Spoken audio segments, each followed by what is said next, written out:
Hello दोस्तों, free education team में एक बार फिर से आप सभी का स्वागत है। कल हम हिंदी पेडागोजी के क्वेश्चन को सॉल्व करवा रहे थे, तो हमारा लास्ट क्वेश्चन यहाँ तक हुआ था। यह क्वेश्चन हमारा हो चुका था। इसका ए ऑप्शन बताया गया था आपको। चलिए इसके आगे के क्वेश्चन को हम सॉल्व करते हैं। सभी जो भी क्वेश्चन है सभी टैग वर्ड पर आधारित हैं और टैग वर्ड की वीडियो को हम बता चुके हैं स्टार्टिंग में ही। और जो बीच बीच में टैग वर्ड आ रहे हैं उसको भी हम क्लियर करवा रहे हैं, तो ध्यान देंगे। अगर हो सके तो वो वाला वीडियो ज़रूर देख लीजिएगा। चलिए देखते हैं पहले हम क्वेश्चन को। क्वेश्चन हमारा क्या कहता है अगला, बच्चों को कहानी सुनाने का उपयोगिता सिद्ध होती है। पहला ऑप्शन कहानी कहने के तरीके द्वारा, दूसरा कहानी में गूंथे हुए नैतिक मूल्यों के आधार पर, तीसरा कहानी से मिलने वाले ज्ञान विज्ञान की जानकारी के आधार पर, चौथा कहानी से मिलने वाली सीख के अनुसार सीख द्वारा। देखिए सबसे बेस्ट ऑप्शन इसका डी है। कहानी से मिलने वाली जो सीख होती है वही उसकी उपयोगिता सिद्ध होती है वहीं पर। सबसे बेस्ट ऑप्शन इसका डी हो जाएगा, क्योंकि जो भी कहानियाँ बताई जाती हैं उससे उस सभी मतलब टीचर या फिर कोई भी है जो कहानी बता रहा है उसका उद्देश्य एक ही होता है कि उसको कुछ ना कुछ सीख मिल जाए इस कहानी के माध्यम से। तो सबसे बेस्ट ऑप्शन इसका डी है। चलिए अगले क्वेश्चन को हम देख लेते हैं। अगला क्वेश्चन हमारा क्या कहता है साथियों, समझेंगे इसको अच्छे से। संदर्भ में व्याकरण का शैक्षिक निहितार्थ है। व्याकरण का संदर्भ पाठ्य पुस्तक में ही होता है। व्याकरण का संदर्भ पाठ्य पुस्तक में ही होता है, में ही जो है निगेटिव टैग वर्ड है। व्याकरण पाठ के संदर्भ में सिखाया जाता है, पाठ के संदर्भ में सिखाया जाता है व्याकरण। ये तो सही लग रहा है। और भी ऑप्शन देख लेते हैं। पाठ के संदर्भ में व्याकरण जानना जरूरी नहीं है, पाठ के संदर्भ में व्याकरण जानना जरूरी है। अगला क्वेश्चन, व्याकरण और संदर्भ दोनों अलग हैं, दोनों एक हैं, दोनों एक हैं मतलब अंतर संबंधित होते हैं। यहाँ पे इससे गलत हो जाएगा। सबसे बेस्ट ऑप्शन इसका बी मिल गया हमें। व्याकरण पाठ के संदर्भ में सिखाया जाता है। चलिए अगले क्वेश्चन को हम देख लेते हैं। भाषा शिक्षण के संदर्भ में बाल साहित्य का उद्देश्य। बाल साहित्य का उद्देश्य पूछा है साथियों, इसको समझेंगे। बच्चों को जीवन कौशल सिखाना, बच्चों को भाषा के नियमों की जानकारी देना। भाषा के नियमों की जानकारी निगेटिव टैग वर्ड है। बच्चों को उत्साही पाठक बनाने के लिए प्रोत्साहित करना। सबसे बेस्ट ऑप्शन हमें यही मिल गया, सी ऑप्शन सबसे बेस्ट है। डी क्या कहता है, बच्चों को साहित्य विधाओं से परिचित कराना। नहीं, सी सबसे बेस्ट है। उत्साही पाठक बनने के लिए प्रोत्साहित करना होता है बाल साहित्य का उद्देश्य। चलिए चलते हैं अपने अगले क्वेश्चन पे। देखेंगे साथियों, जो भी हम टैग वर्ड वाला वीडियो बनाए हैं उसको आप ज़रूर देख लीजिएगा। उसको एक बार देख लेंगे आप तो आप बहुत आसानी से सभी क्वेश्चन को कर लेंगे। चलिए देखते हैं।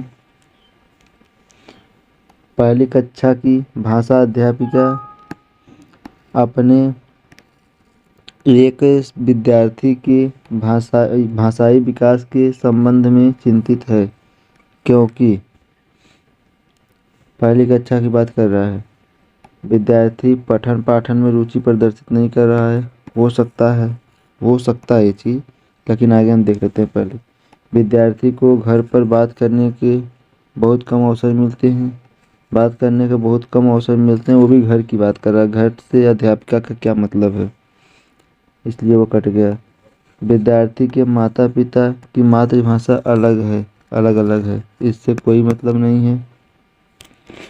विद्यार्थी अपने साथियों से बहुत झगड़ता है, इससे भी कोई मतलब नहीं है। मेन क्या है, वह पठन पाठन में रुचि प्रदर्शित नहीं करता, इसलिए अध्यापिका चिंतित है।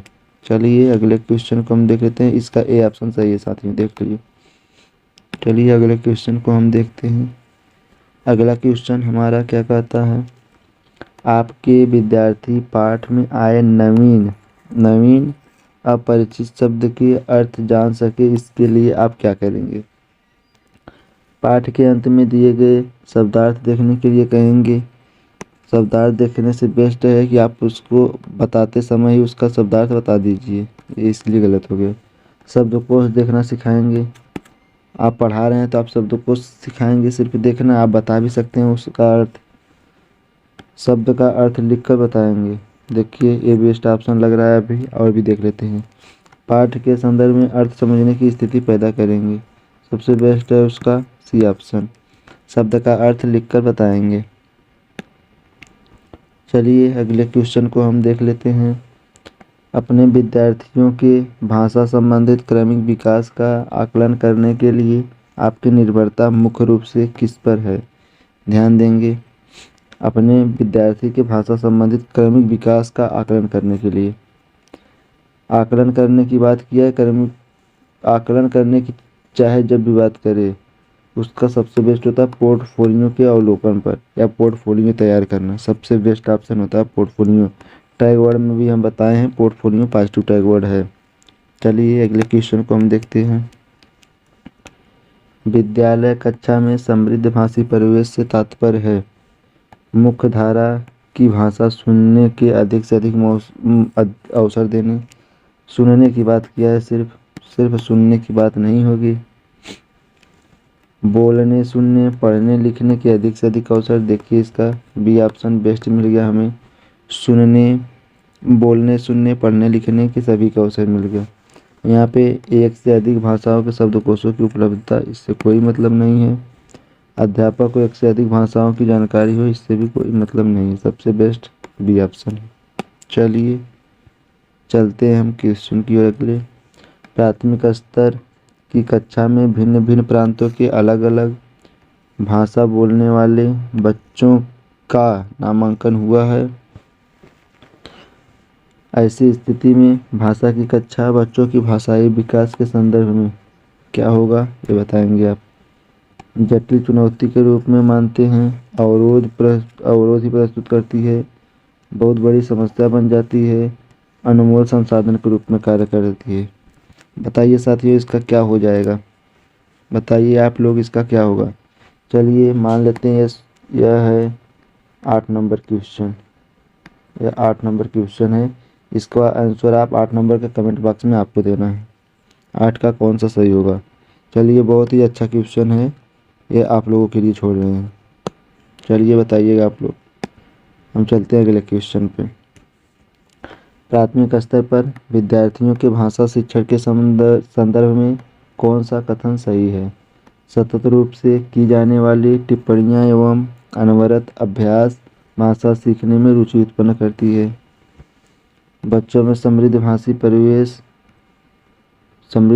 परिवेश में सहज रूप से स्वतः भाषा में सुधार कर सकते हैं। उसके बाद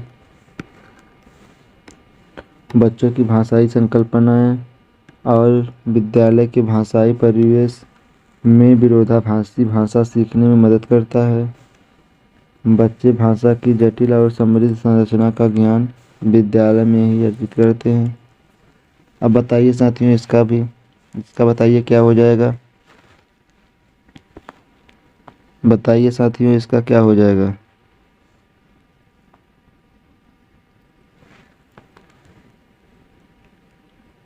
इसका डी ऑप्शन होगा या फिर बी ऑप्शन होगा, अब बताइए आप लोग।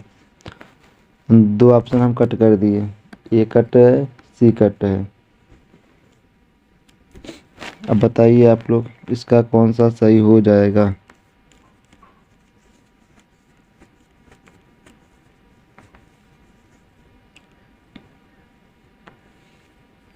चलिए इसका आप कमेंट बॉक्स में बताइएगा।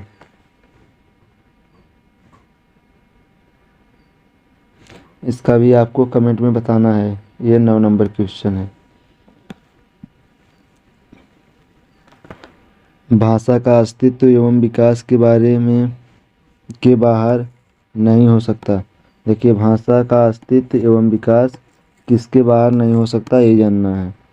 तो देखिए सीधा सीधा परिवार साहित्य विद्यालय, ये तीनों मिला देंगे, तीनों को एक साथ जब मिलाएंगे तो यह समाज बन जाएगा।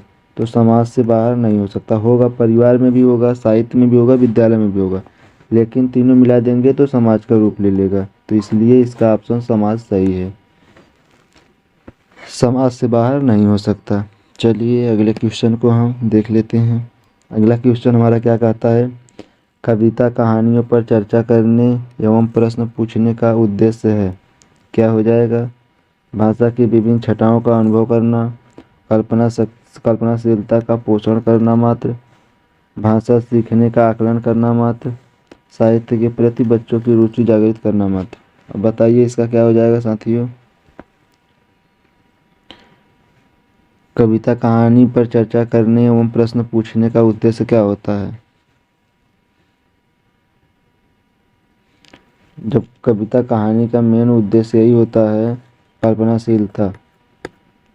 कल्पनाशीलता का पोषण करना, तर्क शक्ति, कल्पना शक्ति को बढ़ाना।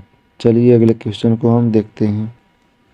भाषा की कक्षा में भाषाई खेलों का आयोजन मुख्यतः कब किया जाता है, ये देखना है। भाषा सीखने की प्रक्रिया में स्वाभाविकता लाता है, आकलन का काम करता है, रोचकता और जोश लाता है, अध्यापक के काम को सरल बनाता है। काम को सरल बनाना कोई मतलब नहीं है। सबसे बेस्ट ऑप्शन इसका सी हो जाएगा, क्योंकि खेल का आयोजन इसीलिए किया जाता है, रोचकता और जोश लाता है। सबसे बेस्ट ऑप्शन इसका सी है। चलिए अगले क्वेश्चन को हम देख लेते हैं साथियों।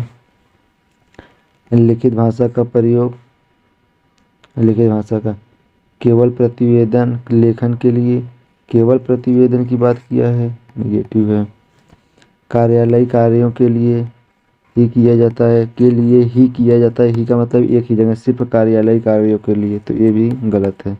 अपनी अभिव्यक्ति के लिए किया जाता है, ये देखिए सही पॉजिटिव है। केवल साहित्य सृजन, केवल साहित्य सृजन की बात किया, ये भी गलत है। तो इसका सी ऑप्शन सही है, क्योंकि सभी एक पार्ट के लिए बता रहे हैं, और जो सी ऑप्शन है वो अभिव्यक्ति के लिए बता रहा है। अभिव्यक्ति मतलब किसी प्रकार की हो सकती है। चलिए अगला क्वेश्चन देखते हैं। भाषा सीखने का उद्देश्य है प्रत्येक स्थिति में भाषा का प्रयोग कर पाना, सही है ये बात। आदेश निर्देश दे पाना और सुन पाना, सही है, लेकिन सबसे बेस्ट तो अभी पहला वाला है उससे। दूसरों की बातें समझ पाना, सही है, लेकिन यहाँ पे बाउंडेशन सिर्फ एक बात कर रहा है कि दूसरे की बातों को समझ पाना, तो उससे बेस्ट अभी पहला है। अपनी मन की बात कह पाना, सबसे बेस्ट यह है कि प्रत्येक स्थिति में भाषा का प्रयोग कर पाना। तो चलिए साथियों, आज का वीडियो हम यहीं पर समाप्त करते हैं। चैनल को सब्सक्राइब अवश्य कर लेना साथियों। अगले वीडियो में हम आपसे फिर से मिलते हैं, तब तक के लिए नमस्कार, जय हिंद।